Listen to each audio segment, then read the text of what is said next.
नमस्कार।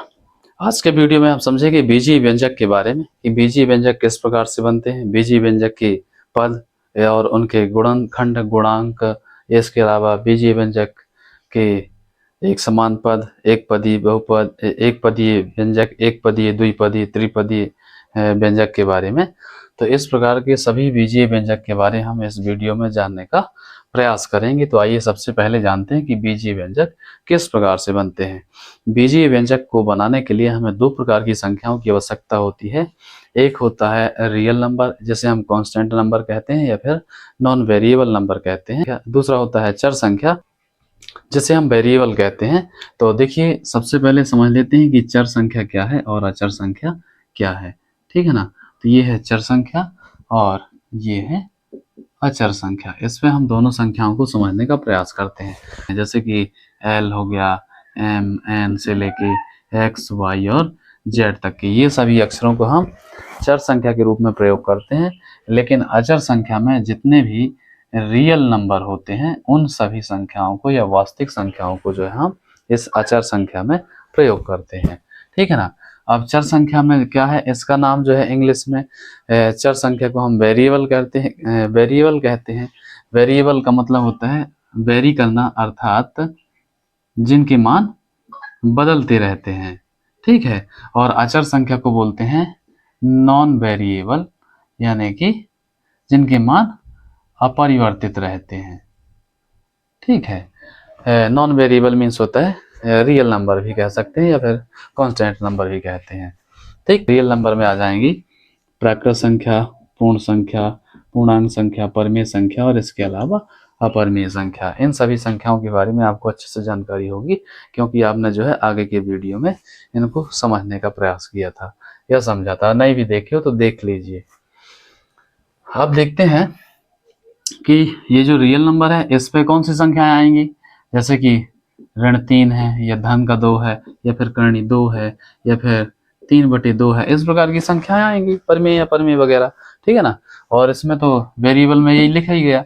अब देखते हैं कि व्यंजक कैसे बनता है। तो व्यंजक क्या है, चर और अचर संख्याओं के एक साथ संयोजन करने से जो है ये हमें व्यंजक प्राप्त होते हैं। यानी संयोजन में क्या होगा, जितने भी गणित के 4 चिन्ह हैं, यानी कि धन, ऋण, गुणा और भाग, इनके माध्यम से हम जो है चर और अचर संख्याओं का संयोजन करते हैं।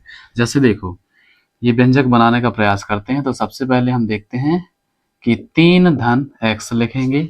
तो हमने क्या किया, ये जो है अचर संख्या है और ये चर संख्या है, दोनों को हमने एक साथ लिखने का प्रयास किया। किस चिन्ह की मदद से, धन की मदद से।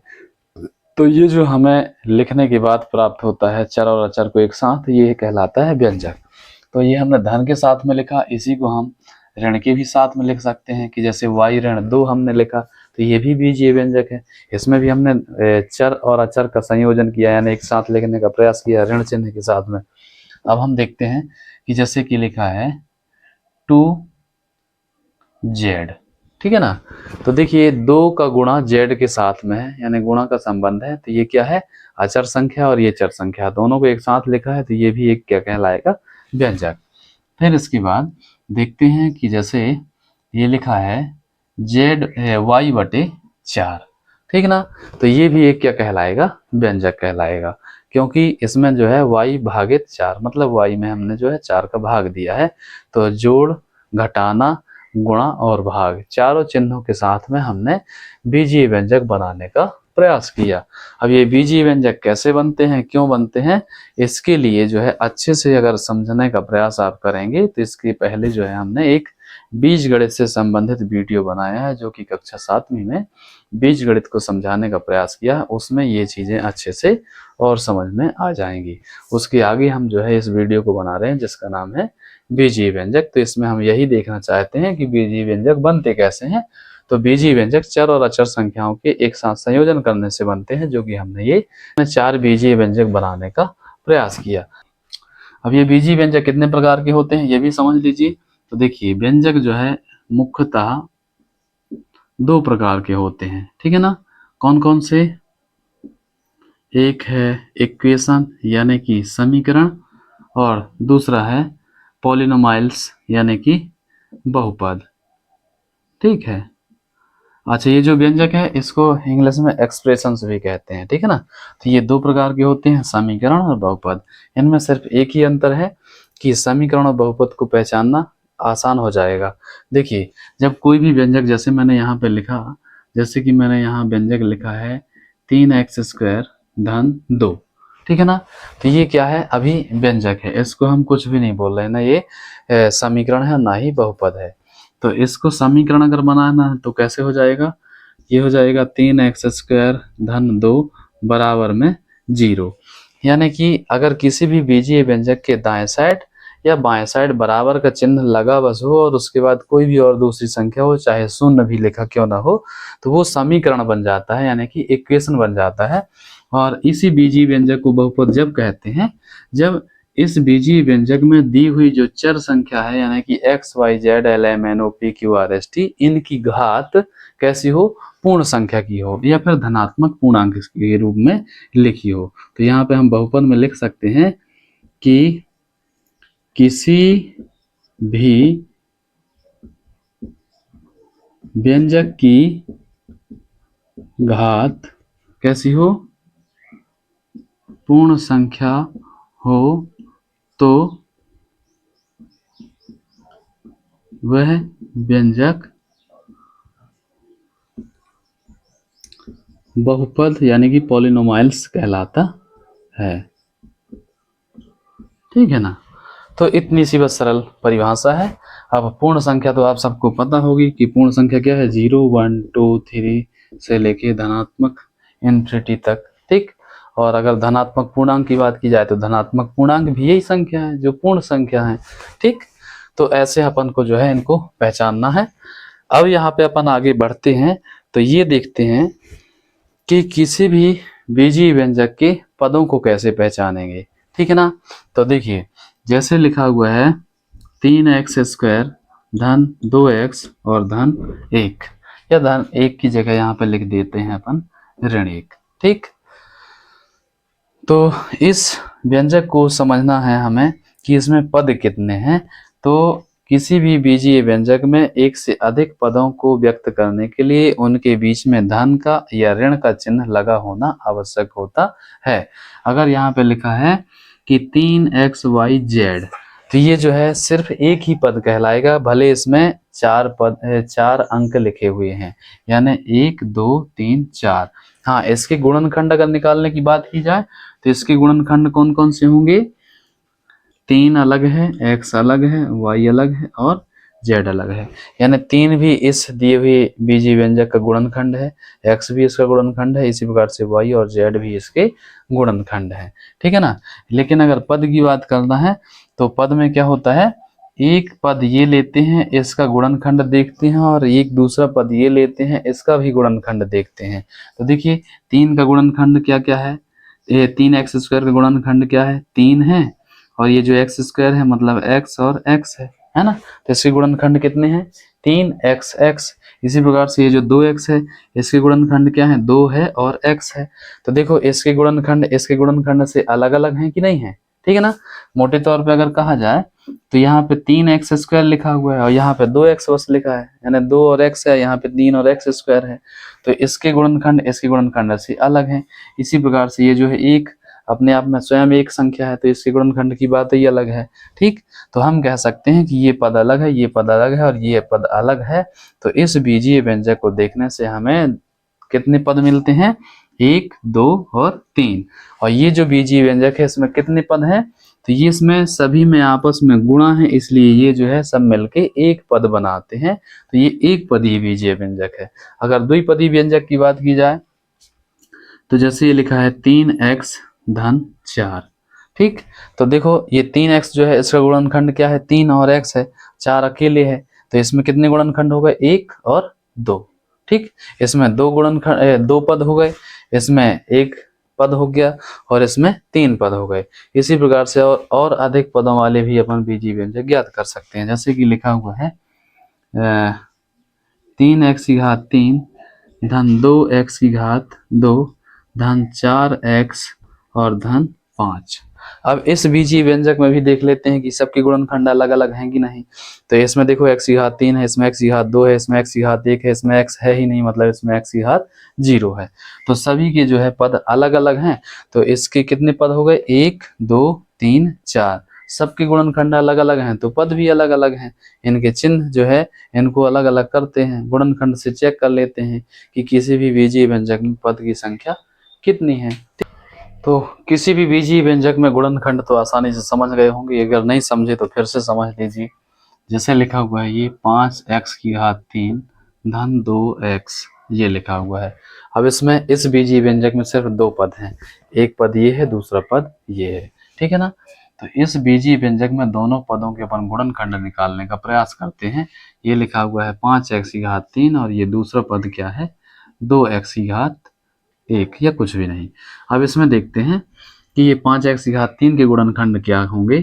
तो देखिए सबसे पहले देखते हैं, ये 5 लिखा हुआ है और ये फिर x की घात 3 है, फिर x की घात 3 के भी अलग से गुणनखंड होंगे, ठीक है ना। क्योंकि x की घात 3 कैसे प्राप्त होता है, जब हम x का गुणा x में कितने बार करते हैं, 3 बार, x गुणित x गुणित x। तो x की घात सभी की घात 1 1 है और जुड़ जाएगी सबकी घात 1 धन 1 धन 1, तो कितना हो जाएगा, x की घात 3, ठीक। तो ये जो लिखा हुआ है x की घात 3, इसके गुणनखंड कितने हो जाएंगे, 3 बन जाएंगे, x x और x।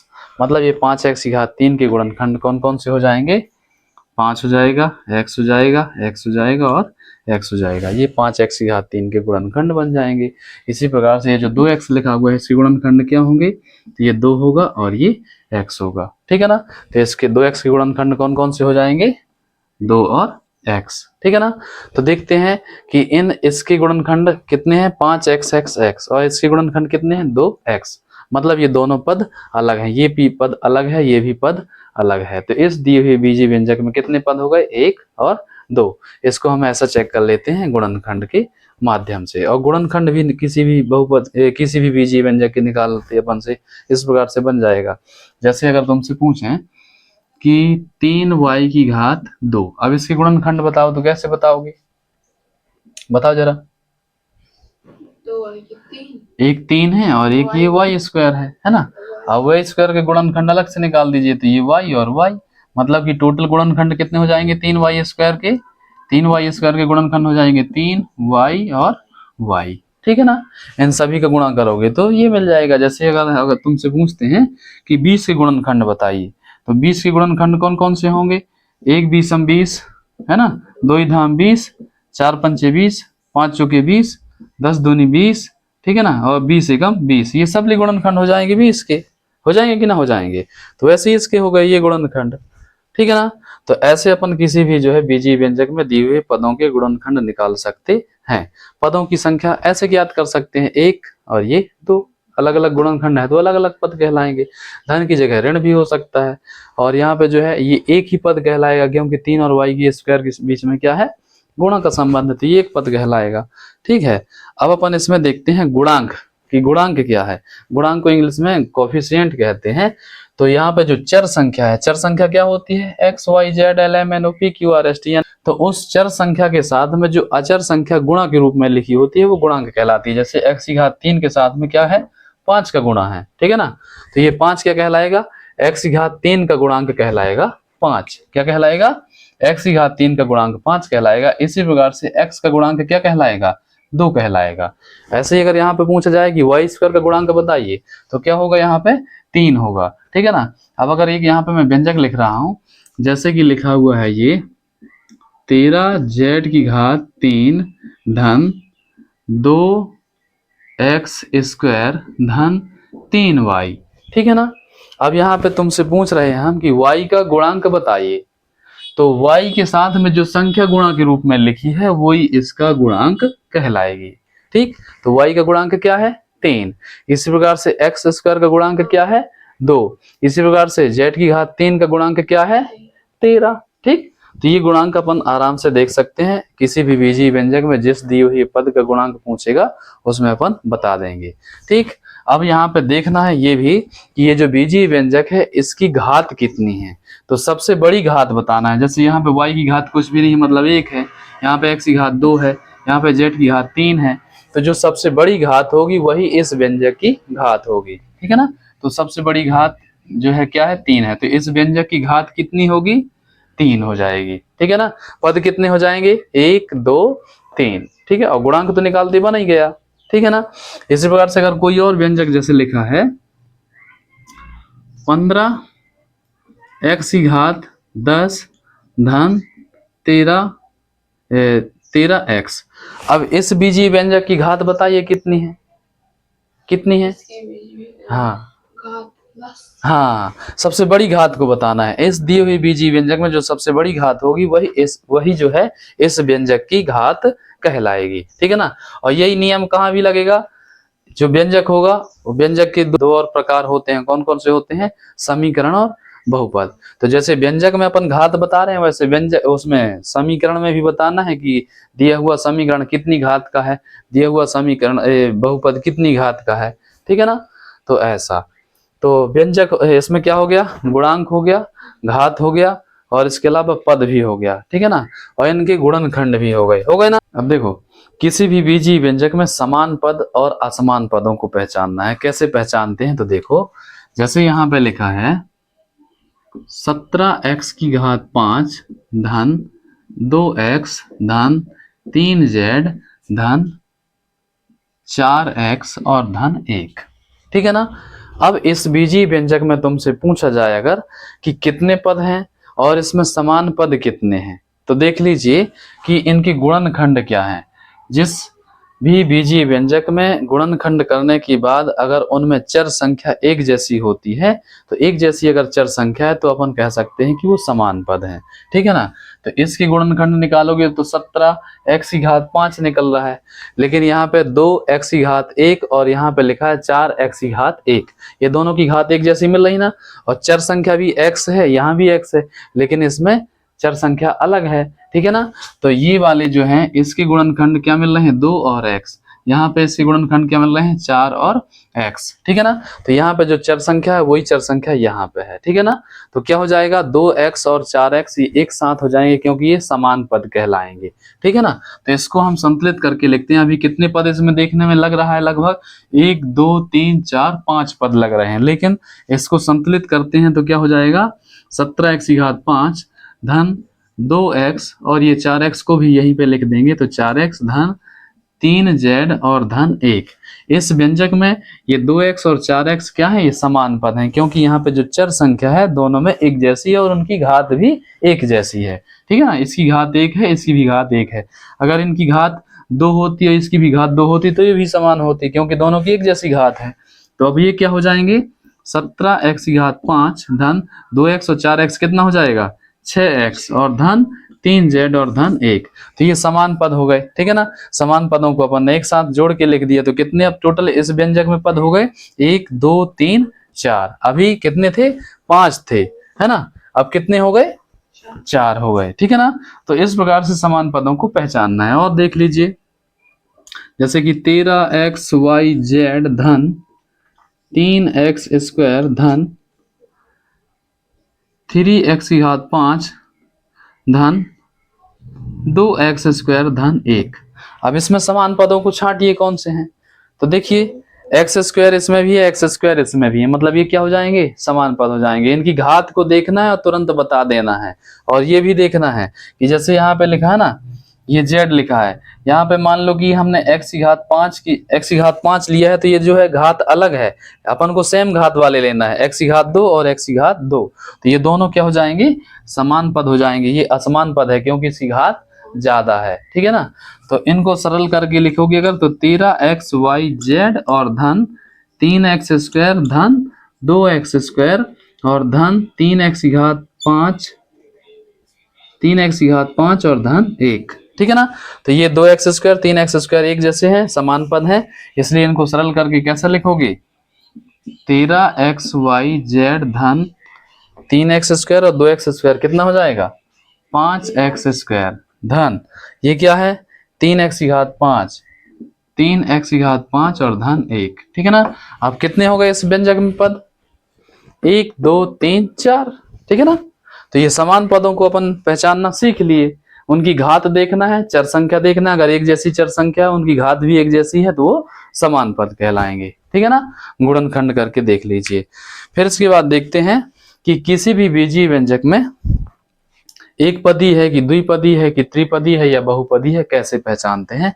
तो अभी हमने जैसे आगे देख लिया कि किसी भी बीजीय व्यंजक के पदों को पहचानते तो उनके गुणनखंड देखेंगे।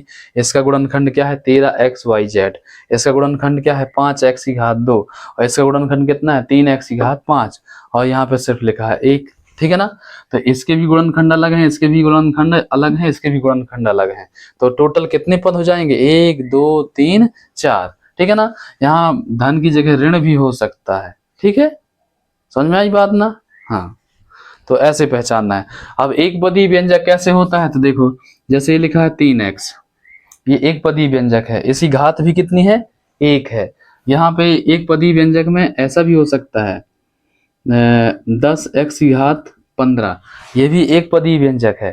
ठीक है ना, इसके अलावा एक पदी व्यंजक और कौन सा लिख सकते हैं, जैसे कि मान लो 79x की घात 100, ये भी एक पदी व्यंजक है। ठीक है ना, अब द्विपदी व्यंजक को देखो, जैसे लिखा है 2x² धन 3, 2x² धन 3, इसमें देखो ये चर संख्या है, इसमें चर संख्या है ही नहीं, तो ये दो पद हो गए। ठीक है ना, एक पद ये है, दूसरा पद ये है, दोनों के अलग अलग गुणनखंड है। इसी प्रकार से अगर हम यहाँ पर लिखते हैं 4x की घात 5 ऋण 3, तो देखो इसमें भी कितने पद हैं, एक पद ये है, दूसरा पद ये है। ठीक है, और सरल रूप में लिखें तो 2x धन 1, इसमें भी एक पद है और ये दूसरा पद है। मतलब ये द्विपदी व्यंजक हो गए, ये एक पदी व्यंजक हो गए। और त्रिपदी व्यंजक देखो कैसे लिखते हैं, ax² धन bx और धन c, ये त्रिपदीय व्यंजक है। देखो इसमें x² है, इसमें x है और इसमें x है ही नहीं, यानी यहाँ पे x की घात 0 है।